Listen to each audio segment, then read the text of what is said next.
자, 종묘를 보고 있습니다. 조금 이건 이제 종묘 전도인데요. 요 오른쪽이 종묘 정전, 역대 임금과 왕비의 신주를 모시고 제사 지내는 곳이고, 저 왼쪽은 영령전이라고 해서 이 종묘에서 이제 대수가, 제사 지낼 대수가 다하여서 옮겨간 그런 신주들을 모시는 곳이고, 전체적으로 하여튼 사당인데, 제사 지내는 사당인데, 이 종묘는 전주이씨, 좀 더 구체적으로 얘기하면 완산이씨, 왕실의 사당입니까? 아니면 국가의 사당입니까? 이거 굉장히 큰 차이가 있어요. 다시 질문을 바꾸면, 이 종묘에 가서 제사 지내는 사람들은 전주이씨들만입니까? 온 관원들입니까? 온 관원이에요. 이거는 국가적인 차원의 온 나라의 정신적인 지주인 사당인 것이지, 전주이씨, 왕실만의 사당은 아니라는 점을 이해를 좀 해주셔야 돼요. 그 다음에 사직은 사와 직, 국사지신과 국직지신을 모시는데, 사는 국토를 상징하는 거예요. 땅을 상징하는 신이고 신격화한 것이고, 직은 곡식이거든요. 그 땅과 곡식, 나라의 안녕과 풍요를 비는 제단이라고 할 수 있습니다. 그 좌묘우사, 종묘와 사직을 도시에다가 배치할 때 하나의 원칙이 좌묘우사. 좌란 어느 쪽입니까? 동쪽입니다. 무조건 좌는 동쪽이에요. 남쪽을 바라보는 임금을 기준으로 해서 좌, 동쪽에 종묘, 우, 서쪽에 사직을 배치하도록 돼 있어서 요 아랫부분, 이렇게 튀어나온 부분이 종묘고, 저게 위쪽에 있는 작은 영역이 사직입니다. 동쪽, 서쪽에 이렇게 배치했습니다. 서울이 서울다운 가장 무게 있는 역사도시, 문화도시요 수도이자 왕도였다 하는 것을 드러내주는 가장 대표적인 것은 종묘, 사직을 꼽아야 되는데, 아쉽게도 오늘날은 그렇게 인식이 잘 안 된 채 그렇게 존중받는 그런 분위기가 아닌 것 같아서 좀 안타깝습니다. 종묘, 사직 다음에 실질적으로 이제 필요한 것은 궁궐이겠죠. 궁궐, 경복궁. 옛날 경복궁 그림이나 도면은 참 적습니다. 경복궁 사진에 저런 게 있는데, 저 안에 이렇게 궁성, 하얀 궁성, 담장이라고 그러는데 궁성이 맞죠? 그 안에 보면 굉장히 집들이 거의 이렇게 있다시피 빽빽한 것이 이제 원래 궁궐의 모습이었습니다. 이것은 19세기 사진이지만, 궁궐은 애초에는 백악 앞에 무슨 궁궐? 경복궁. 그 다음에 응봉자락의 서편에 창덕궁, 그 이때에서 동쪽에 창경궁.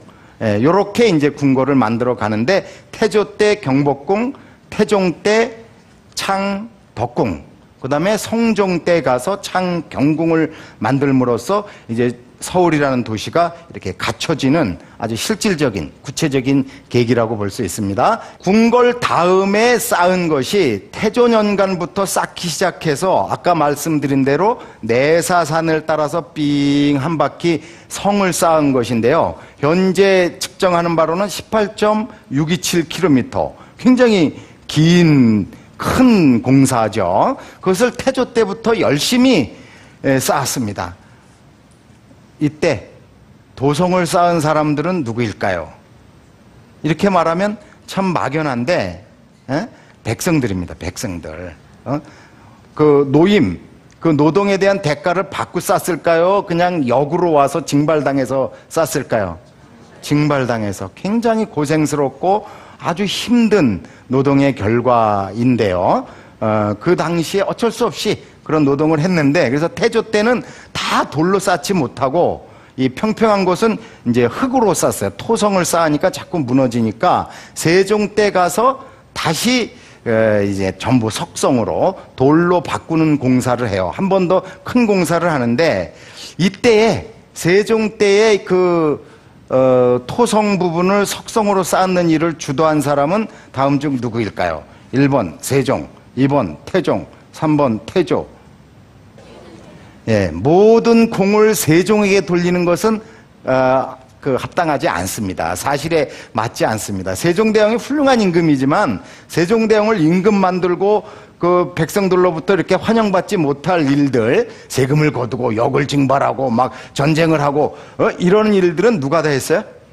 태종이 다 했습니다. 이거 태종이 적극 주도해서 성을 다시 쌓고 개천, 이제 나중에 얘기할 청계천을 다시 이렇게 치는 이런 일들은 거의 태종이 주도했습니다. 그래서 그 도성지역 필, 도성을 쌓는 공사, 그 노동 힘든 일이 다 끝났다. 그래서 성계이석 축지, 성은 모두 돌로 쌓았다. 전부 돌로 쌓았다는 거예요. 굉장히 힘든 일을 해낸 것은 사실입니다. 그 다음에 성지 내외 계도, 성 안팎으로 길을 열었어요. 이렇게 순심로, 군인들이 다니면서 적병을 막기도 하고 뭐 순찰 이렇게 돌기도 하는 이제 그런 거를 내서 병광 15척 약 3.5m 뭐 4m 정도의 안팎에 이렇게 이제 길을 냈다. 그래서 이편 순심하기에 편하게 하였다. 이름으로써 이제 도성이 도성답게 틀을 갖췄고 이제 서울이 서울답게 한 도시로서 왕도로서 모양을 갖췄다. 이렇게 말할 수 있겠습니다. 숭례문의 모습, 초기의 모습입니다. 성 쌓는 것도 어렵지만 문을 짓는 것이 훨씬 더 어려운 공사였겠죠. 이건 뭐 조선 초기는 사진이 있을 수 없고요. 나중 사진이지만 기존 그 조선시대 모습에 가까운 것들을 골라봤습니다. 그 다음에 숭례문의 모습, 눈여겨보실 것은 요 성 좌편, 우편의 성벽에 저 돌의 모양이 아주 크고 반듯합니까? 작고 동글동글합니까?